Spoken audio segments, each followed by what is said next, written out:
In 1966, a controversy arose that led to radio stations across the U.S. to ban music by the Beatles from their airwaves. While most radio stations didn't ban the Beatles, the ones that did received a great deal of publicity, and the controversy ended up threatening the group's 1966 U.S. tour, making the Fab Four fear for their lives, and leading many observers to wonder if this was the beginning of the end for the Beatles. The first station to ban the Beatles as a result of this controversy was WAQY, or WAQY Radio, in Birmingham, Alabama on July 28, 1966. By August 2nd, 2 additional stations were reported to have joined the ban.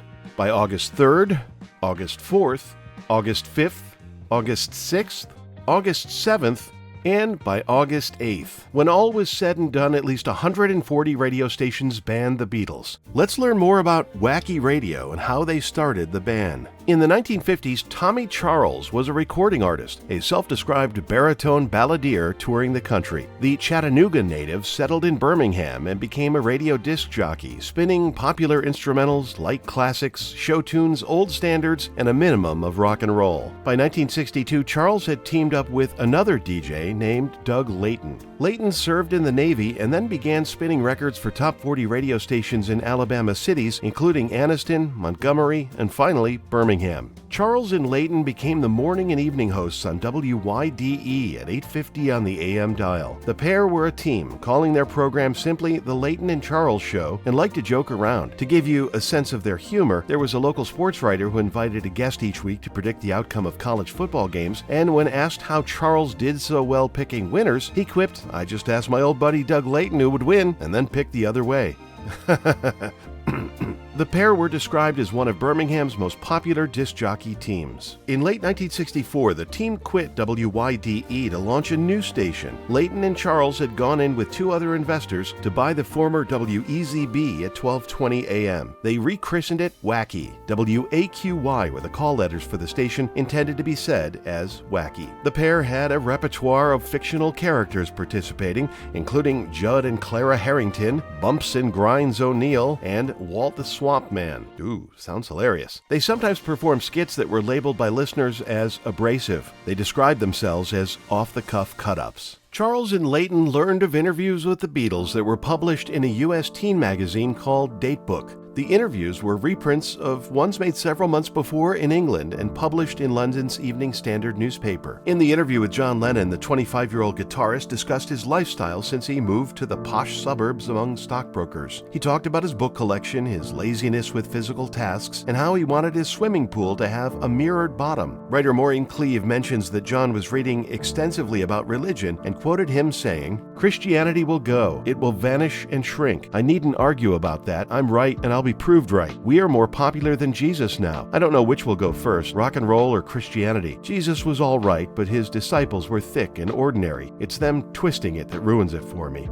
On July 28, 1966, Layton and Charles began talking on the air about Datebook magazine and the interview with Lennon. Outraged, they banned the Beatles from the radio station. They conducted a telephone poll, and Charles said that 99% of callers supported the ban. As it happened, a reporter for United Press International, Alvin Ben, was in his car and was listening to WAQY. Ben called Charles and asked if this ban of the Beatles was serious or if it was another one of their comedy skits. They assured the reporter it was on the level. So Ben wrote up a story for the Newswire, including the radio host's intentions of having a bonfire to burn records, pictures, and clothing featuring the Beatles. When they made this announcement on Saturday, July 30th, they invited their listeners to send in their fab gear to be included in the blaze. Ben quoted Charles saying, "It's a shame because they're talented boys. They are as good or better than any group today, but we think it's time somebody stood up to them and told them to shut up." He added, "To them, nothing is sacred. They have a complete lack of breeding. A clod will show his colors when given a chance." Ben filed this story with his editors in Atlanta. They sent it on to UPI headquarters in New York, and it was quickly sent to media outlets across the country. UPI's rival wire service, the Associated Press, quickly wrote up their own story on the controversy, quoting Tommy Charles as saying, "We just felt it was so absurd and sacrilegious that something ought to be done to show them they cannot get away with this sort of thing." He added, "Almost unbelievably, the teenagers, almost as soon as they're sure it's true, become really angry, some to the point of tears." Charles made sure to let the AP reporter know that WAQY's ban was not for the sake of getting attention for his radio station. "I'm just mad about anyone making such a statement about Christianity." Not everyone believed Charles when he said publicly publicity wasn't the goal when WAQY banned the Beatles. The general manager of WJHO in Opelika, Alabama, offered his perspective in an editorial aired on his own station. "We don't care one way or the other whether the Beatles records are played or not. The so-called Beatle ban was originated in Birmingham for the purpose of giving a relatively new radio station in Birmingham notoriety, and it's doing just that." While bonfires were a very visible and public way to destroy records by the Beatles, other types of major destruction were also used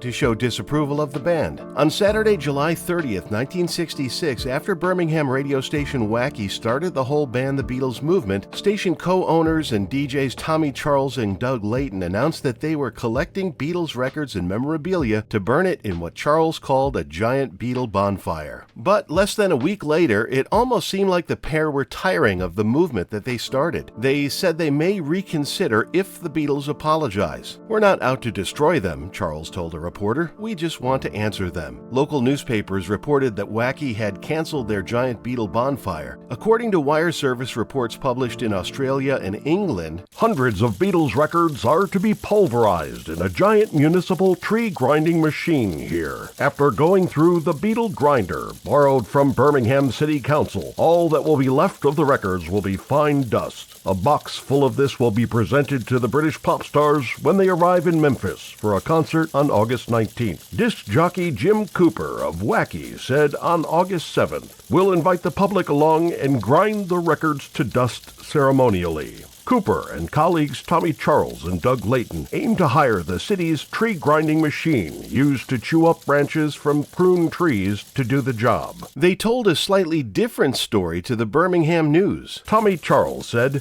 "The call for Beatle records to destroy has resulted in several thousand being mailed to radio station WAQY, where he and Layton are employed." Charles said the records will be crushed with a 10-horsepower meat grinder, probably early next week at some public place. Charles said the records, crushed into fine powder, will be boxed and sent to the Beatles in England. Collect. He said a number of emotionally moved teenagers have called the station to declare they're giving up religion. This was also reflected in letters to the station, he said, adding, "I can show you some letters up here that would scare the life out of you." Charles said the Beatles have a right to hold unorthodox religious views, but must be responsible for the consequences of stating them publicly. A ban of their records is one of the legitimate consequences, he said. Not everyone in Birmingham agreed. A columnist in the Birmingham News who was obviously not a Beatles fan also noted, "I confess that I have reservations about any bans. The notion that unpopular ideas can or should be destroyed in the flames of a fire or shredded to bits in a garbage grinder is unsettling. It's unknown if WAQY went through with their grinder destruction of Beatles material." This has been the Chartstopper Special Report. Let's get wacky. I'm Mike Sauter. If you want to read more about individual radio station bans, see the website BeatlesHitList.com.